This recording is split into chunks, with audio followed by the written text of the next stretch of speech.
Hey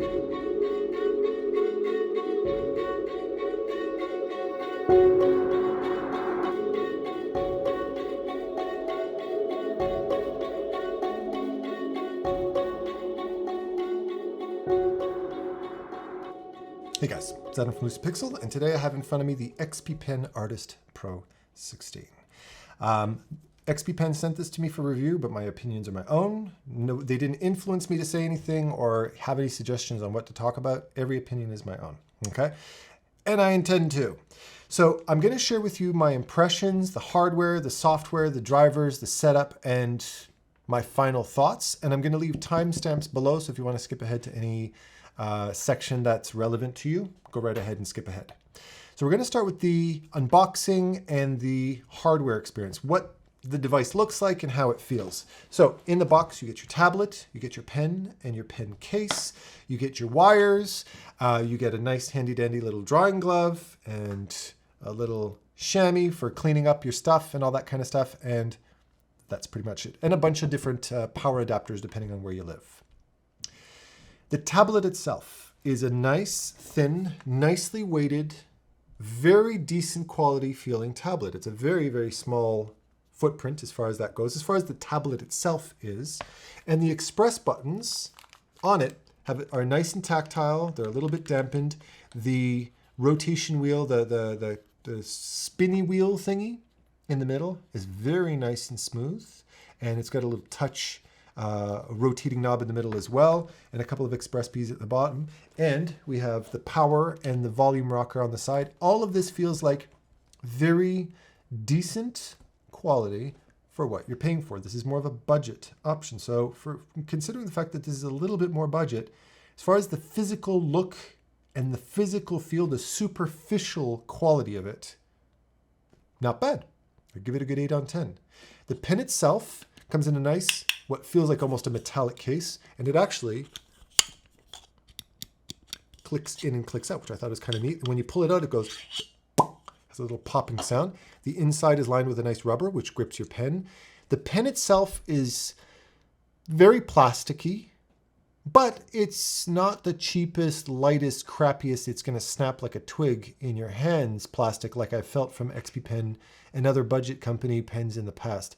So I feel like it could stand a few falls off of your table, but if you want any kind of internals, longevity, etc., reviews of it, of people who have used it for longer, if there's any driver or hardware issues long term, I recommend checking it out online because I don't have X-ray vision and I can't tell. I've only had this for a couple of days at this point.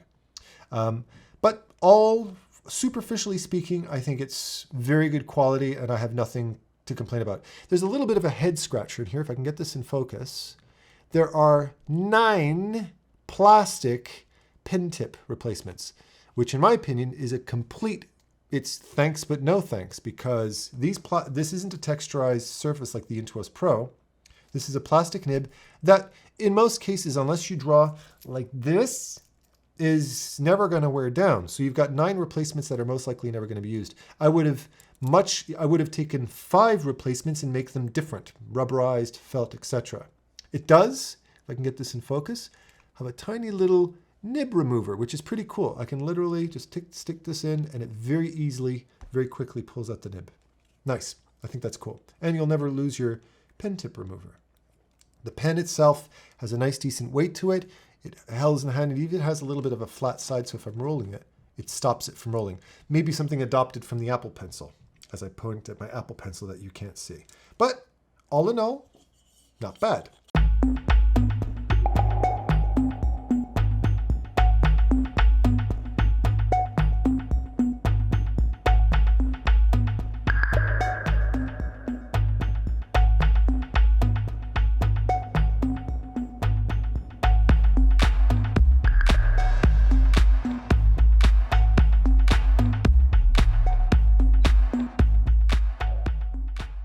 Now, a couple of thoughts on this. Moving forward, express keys on the tablet itself. Nobody ever uses them. No professional uses express keys like this. They'll get an exterior device. They'll use their keyboard because they're professionals, right? So these buttons Nobody ever uses them. Nobody uses them. Nobody ever asked for them, but companies continue to insist on putting them on. My guess is because it makes the thing look fancier, but it's functionally and cost-wise a complete waste. I would have very much preferred them to completely get rid of those express keys and instead add extra ports. SD card reader, USB-C, USB-A, something like that. Ports on the side that you can see, you'll see as we move forward, we could have really benefited from having, but they're not there. We just have these express keys and a volume rocker on the side, which to me makes absolutely no sense because I would never use speakers in a tablet like this whatever.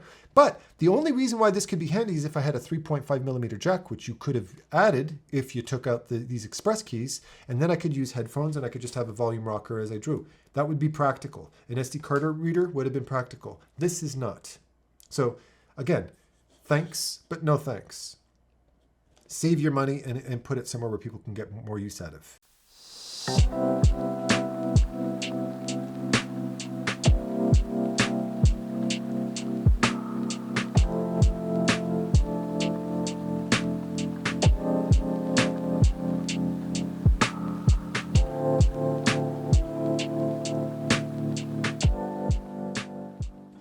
Now, software. The software is actually functional. Yay! Does it win any graphic design awards? No, but I don't care. Yeah, it could use a little bit. It's kind of a boring looking kind of setup, but that doesn't matter to me. What matters is that when I install the drivers, it doesn't cause my system to go wonky, which is the reason why I've refused a lot of tablet reviews in the past, because I take my system very, very seriously. I teach online. My computer needs to be damn solid. And if something comes in and starts to mess around with my system, and if I have to reinstall, I've even had to reinstall Windows on a couple of occasions, it's like immediately, don't buy this, run away. No, I installed the drivers, I installed the software, it just worked. I didn't even have to uninstall my Wacom drivers, and it was good. So I was like, hey, the interface for setting your pen and setting your pen settings and your pen hardness and keyboard shortcuts and all that, your express key remote shortcuts, it's good. It's functional. One-stop shop, did it, set it and forget it. So good job. So far, we're really hitting the ground running with this tablet, and I'm very impressed. Okay, so cool. I break open Photoshop. I get my screens all set up. I turn it on. It's 1080p, which in terms of the contrast and color quality and readability of the image itself, no problem at all. I, in fact, was very pleased with the quality of the display. It's got quite a bit of a bevel on the side, but that's fine because you need a bit of a shoulder for resting your hands if you need to, so no qualms there. The only problem with 1080p is it scales up your interface, so your layers and your color palette, it's a little bit big on the screen. But again, not a game changer, bit of a compromise, it's fine. I'm saving myself a couple of bucks, that's fine. The pen, drawing with this pen. Not bad. I was like, hey, the sensitivity, the feel of the pen and drawing on it, really good. Because I did an XP pen review in the past, and I was like, the pen pressure didn't even kick in until about 5 to 10% pressure. That's like, forget it. Don't buy it. Run. Don't even waste your money on this thing. Not here. I'm painting with these super subtle brush strokes, really delicate, no wobble, no lag, no jaggy lines, just nice and smooth drawing. I was like, ooh, we're talking. This is good. So far, I'm impressed. The pen, the hardware, the software, no problems whatsoever. And I'm really sitting there going, wow, they've upped their game. In all accounts, this is really a really impressive device. But that, my dear ladies and gentlemen, is where the honeymoon sadly comes to an end.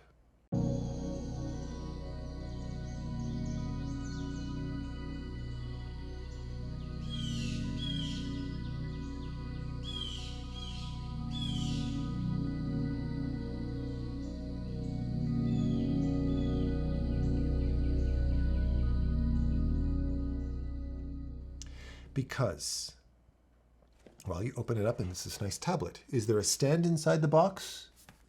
Nope. No stand. Okay. Nice portable pen. Sit it down on my lap, and you turn it on, and you go, "Oh, right, this isn't a tablet. This is a pen display that needs to be plugged into your computer." And that's where this nightmare comes in and ruins this is the serial killer that comes in and kills your newlywed wife. This ruins the entire experience because, well, on all accounts, this is a tablet because it's designed like a tablet, because there's no stand on this thing. But this plug and this plug, power cable, and all of this is all tethered to the HDMI. Okay, so let's get the USB. So these have to be plugged into your computer, the HDMI and the USB. And then this monstrously short power cable. Okay, yeah, maybe I can get an HDMI extension cord. And then we have the USB-C that plugs into here. Roll the B-roll of how horrible this looks, because I am now forced with this beautiful, functional, elegant-looking tablet. The reality kicks in that it's effing not a tablet. Not only that, but I can only keep myself about 6 feet away from my computer with this inelegant mess of wires. Boo. Give me an effing stand and longer wires, problem solved. But that's unfortunately not the case. So we've got this mess of wires on a tablet. But you know what? I did it anyways, because maybe if it's worth it, I'll get myself some extension cords and stuff like that. So I plug in the USB, I get everything going. And you sit it on your lap like this, and you start to draw, and you realize, well, I need keyboard shortcuts, and I'll be effing damned if I'm going to use these buttons. Not going to happen. Now, I have a couple of Bluetooth keyboards and stuff like that. So you get the Bluetooth keyboard and you're using your keyboard like this. This is not by any stretch ergonomic. Absolutely not ergonomic. You don't want to have your keyboard here and drawing like this, because as you're drawing, your tablet is pushing side to side while you're trying to draw on your knee. Or unless you go and fork the extra cash for a nice robust stand. So I'm sitting there and I'm doing it, and then I went, wait a minute. Adam Duff is in a unique position because he just did a review of a product he really, really loves. Here's a plug. Tourbox. I just reviewed this a couple of days ago. You can check out the review right here. It's a little portable, very versatile, very intuitive keyboard shortcut device. Not sponsored. No, I just like this thing. I just reviewed it. Okay. And I went, oh, well, that can work. Okay. So I stick this on my knee. I'm sitting back, trying to keep myself in focus. And I can just put my hand here and I can draw. And that works because my hand is in one place and I don't have to go around doing this keyboard shortcut shit. So there you go. So this works, right? And I'm drawing and everything's going really nicely. That's functional. But here's the thing. We're not doing a review of the Tourbox today. Well, they're getting a nice plug today, but we're not doing a review of the Tourbox. We're doing a review of the Artist Pro 16. This is, by all accounts, an even more pleasant tablet drawing experience than my iPad, but it's not an effing tablet. And that's what breaks my heart. Because it's designed like a tablet, it's packaged like a tablet, and it comes with everything, all tablet kind of accessories you'd imagine, but then it comes with this garbage. You've got to plug yourself into a computer with it. And this destroys the experience. So, what you did was a big marketing mistake. Ship it with built-in kickstands or an included stand. Make sure, get rid of these express keys and put a USB port. Put a headphone jack in there, because now I can plug in a keyboard if need be. I could plug this in, but I couldn't even plug in my Tourbox because I had to plug myself into my desktop, into USB port, further tethering me to my desktop. This could have solved that by just putting a stupid USB port on the side. Problem solved. So, as much as this product is successful, my recommendation is not to buy this product. My recommendation is to buy a proper pen display or a proper drawing tablet. It can be an XP Pen tablet. It can be a Huion tablet. It can be a Wacom tablet. But this is marketed This is a drawing pen display that forces you to connect with a massive wires to your computer, but it is designed and only provides you with the accessories as a tablet drawing experience. But that said, if they make these adjustments to this product, the pen functionality, the pressure sensitivity, the quality of the materials, the quality of the screen, make it a 1440p, get rid of the express key remote, put some proper ports on the side, save yourself some production costs, get different nibs. I don't need 9 plastic nibs. Nobody's ever going to use them. All of that is a huge thumbs up. Can I recommend it? Not entirely, because I just think there's some stupid design flaws that can be ironed out in the next iteration of this. But this one, they still need to hit the drawing board as far as that's concerned. All right, so with that said, thank you very much for joining me, everybody, and happy painting. Take care.